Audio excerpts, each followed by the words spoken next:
Hey guys, it's Jack here. So we've just crossed over the first year anniversary of the PlayStation 5. I was lucky enough to get mine at launch, but I know that a lot of people haven't been so fortunate.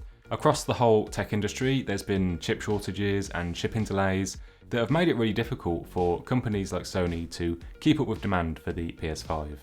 So today I wanted to take a look back over the past year and talk about how the new features have turned out, how the PS5 has evolved since launch, and the availability of games on the console. There's a lot of great stuff that I really like about it, but there's definitely some things that I think could be added or improved upon, which we'll also get into. As I said, it's still really hard to even get one of these, so we'll also go over if it's even worth going through the hassle of trying to get one in the first place. So let's start first with the new design of the PS5, and then we'll get into some of the new features it brings to this new generation of gaming. The PS5 definitely makes a statement with its design. Some people love it, some people hate it because it looks like a massive Wi-Fi router from the year 2000 or something. But personally, I really like it. It's very striking with its big sweeping fins on the side. I guess so there's always the question of, should a console try to blend in with the home, or should it be a bold centerpiece? And Sony clearly thinks the latter here, and I'm all for it. The digital is more symmetrical and a touch thinner at the bottom as it lacks the disc drive, but I went for the disc version for the 4K Blu-rays. And I often buy digital games just for the convenience, but I will occasionally buy second-hand discs as well. But no matter which one you go for, the PS5 is massive. It is a bit of a chonk. In fact, it's the biggest modern console ever. It's big for a reason though. Its high computing power means that it needs to dissipate a lot of heat and have good airflow, all to keep the console cool and make it less noisy. It's quiet too. It's much quieter than the PS4 when its jet engine fans would spin up when playing certain games. Now, I don't want to get too bogged down with all of the internal specs, but the PS5 with its higher clock speeds and beefier GPU is considerably more powerful than the PS4 for both computational tasks and graphics rendering. Teraflops get thrown around a lot when talking about new consoles, and while they're not always indicative of raw performance, they can be useful when making comparisons. While the base PS4 clocks in at 1.84 teraflops and the PS4 Pro at 4.2, the PS5 comes in at 10.3, making it around 5.5 times more powerful than the PS4 and 2.5 times more than the Pro. 4K 30fps is pretty standard now, but the PS5 can actually support resolutions up to 8K and frame rates up to 120 FPS. And a lot of games now offer performance modes at 4K 60 by turning off things like ray tracing, which is used to realistically simulate things like lighting and reflections. Some developers like Insomniac offer a third option called Performance RT, keeping a slightly reduced version of ray tracing in-game, but lowering the resolution output instead to hit the 60 FPS target. And this is my preferred way to play, especially in fast-paced games like Spider-Man when you're swinging through the city and beating up bad guys. And to be honest, I don't really notice the resolution drop when I'm sitting like a couple of meters away from the TV, but I do notice the lack of reflections on surfaces when using performance mode instead, so Performance RT is the way to go for me. Another massive performance upgrade comes with the new custom-built internal solid-state drive, which brings way faster data transfer speeds than ever before on previous console generations, which used much slower hard drives or memory cards. More powerful CPUs and GPUs lend to pretty standard and expected upgrades in graphics fidelity with each new console generation, but the SSD allows for much faster loading times, and not just when launching games, but loading content within those games as well. Developers can now load in whole other game worlds almost instantaneously, completely changing gameplay and breaking down the limits of past consoles, and we'll see more of this when we get into some games later on. But first I want to talk about one of my favourite upgrades with the PS5, and that comes with the new DualSense controller. It's a big upgrade over the old DualShock controllers, and it really changes how you interact with and how you experience certain games. It matches the black and white design of the PS5 with the PlayStation Blue LED strip, and it's slightly bigger than the old DualShock 4, but I have quite big hands, so it's perfect for me. Haptics are one of the new features of the DualSense, and they feel a lot more precise and dynamic than the old rumble motors. You can really feel the different textures as you walk across different surfaces, for example. And there's some great examples of this in Astro's Playroom, which comes with the PS5. It's so precise too, you can feel the different layers of haptics happening at the same time. It's kind of hard to explain, and you really have to feel it for yourself. Another new feature is the new adaptive triggers, which can put up resistance against your fingers as you pull on them, and it kind of catches you off guard at first. Like, I didn't really know what to expect from them when I first heard about it, but it can be used to increase tension when you're drawing a bow, for example, or in Ratchet & Clank, adding a secondary fire to the same trigger with a half press. Like when using the Enforcer shotgun, a half press shoots one barrel, or a full press shoots both. When it comes to the battery life, it's kind of hard for me to put an exact number on it. Games that use a lot of haptics or adaptive triggers will use more battery. I tend to game for an hour or two at a time and not big long periods. And I have two controllers which I switch between, but I'd say I get around 6 or so hours playtime from them, depending on the game. After a year, they've both held up really well. I've not had any issues with stick drifting or any deterioration with the adaptive triggers or anything, or peeling on the thumbsticks, which did happen to me on the DualShock 4s with the PS4. I ended up having to replace the sticks myself. And I was worried too about the white colour, but it hasn't gotten dirty or discoloured or anything so far. The default console and controller colour scheme is black and white, but there have been some new controller colours released since launch. Now there's the all black midnight colour and the deep cosmic red, and I really like them. I think they both look really nice. But there's no colour matching for the consoles yet though. The big fins on the sides are detachable, and there are companies out there already making custom colours, but I think that it's only a matter of time until Sony comes out with something official. Something I'd like to see them do is their own version of the Xbox Design Lab. If you're not familiar with it, it lets you design and build your own custom Xbox controller colour scheme.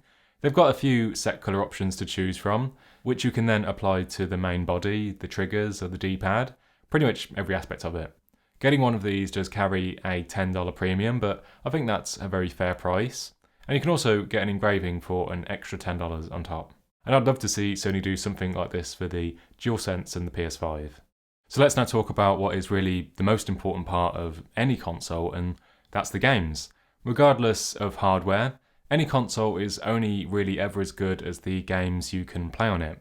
The first year of any console launch is always a little slow, as game developers don't want to make games for a console with such a small player base, and likewise consumers don't want to buy a console with so few games to play, so it's a bit of a chicken and egg situation for the first sort of year. Transitioning to this new generation, there's been a lot of cross-generation games this time around. I'd say a lot more so than when the PS4 launched as well, mainly because of the similarities between the PS4 and PS5's architecture versus the PS3's cell processor, which was very unique and a bit difficult to develop for. The list of actual PS5 exclusive games that aren't available on the PS4 is still pretty short at the moment, and of these I've only managed to play a few of these so far. As mentioned, Astro's Playroom comes free with the PS5, and it's definitely worth checking out when you get the console. It was one of the first things that I played when I got mine. It was clearly made to show off the new DualSense features, and it does an amazing job doing so. It's really cool feeling the different haptic feedback when Astro walks across a glass surface to a more metal one, and feeling the triggers tighten up and shake when using the Gatling gun feels like I'm actually holding it myself. I love the PSVR Astro demo from a few years back, and I'm really glad that they made a full game out of it. I hope that they continue that trend here, and yeah, I really want a full-length Astro game for the PS5. I think it's got a lot of potential. The graphics are amazing too, and the little robots are so expressive and kind of reminds me of Eve from WALL-E. Destruction All-Stars was previously included on PS Plus. I've only really played it a couple of times, and I do think it's an interesting concept, and I liked the mix of on-foot and driving gameplay. But it wasn't really for me, to be honest. I do enjoy online multiplayer games, but personally I prefer more story-driven single-player games. Ratchet & Clank, I'd say, is the best PS5 game that I've played yet. It makes full use of the PS5's super fast internal storage as part of the gameplay mechanics. You can use rifts to teleport around levels, or at certain points in the story, portal across multiple game worlds in a short space of time. It's a lot of fun, and just something which would not be possible on older hardware. Loads of the weapons use the adaptive triggers, like the Shatter Bomb, where you use a half press to arc and aim your throw, and then a full press to actually throw it. Or the Void Repulsor, where a half press projects a shield in front of you, and a full press unleashes a blast of energy forwards. And you can feel two sorts of stops of pressure as you pull on the triggers so that you don't accidentally do a full press. It's really well done. And then just talking about it visually, it just looks amazing. The game worlds are bright and vibrant, and the character animations are just superb. It gets said a lot, but it really feels like watching a Pixar movie, but being rendered in real time. Hats off to the team at Insomniac, because with this and Spider-Man, they've clearly got a lot of talent at the studio, and I can't wait to play Spider-Man 2. The PS5 is also backwards compatible with almost all of the PS4 games as well, bar like 5 or 6 pretty obscure titles. So while there aren't that many PS5 exclusives just yet, it does actually have a huge catalogue of games that you can play on it. Not only that, but a few big name PS4 games have also had free updates to take advantage of the PS5's extra power, usually bringing them up to smoother 60fps frame rates and adding controller haptics, and sometimes using the adaptive triggers as well. And I've really enjoyed going back to some of these old games, and it's really nice that they're being updated, especially for people coming to the PS5 who perhaps missed a lot of these games because they never owned a PS4. Before the PS5 was announced, I was hoping that it would also be backwards compatible with all of the previous PlayStation games, but that never happened, unfortunately. Maybe this is something that they can add down the line, or maybe we have to wait until the PS6 to be able to do that.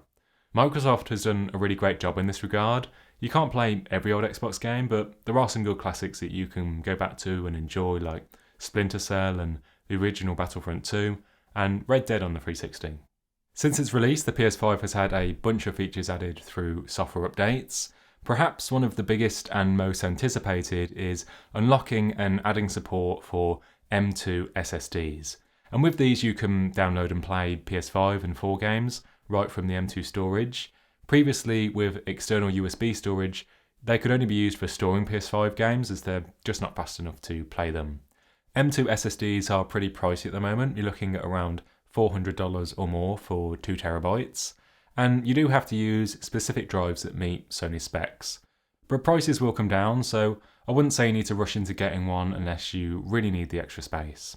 They've also added more ways to customise the control centre. You can now rearrange all the buttons at the bottom, which is nice. The trophy list has changed from a horizontal to a vertical layout, making it much easier to read now than before. A trophy tracker has been added too, where you can track up to 5 trophies in the control centre, plus a load of other tweaks and changes they've added, making the overall system experience better. There's still a few features that I'd like to see added though, like a better way of getting screenshots and captures off of the console for sharing with friends, or as I'm doing now, making a video with like gameplay clips.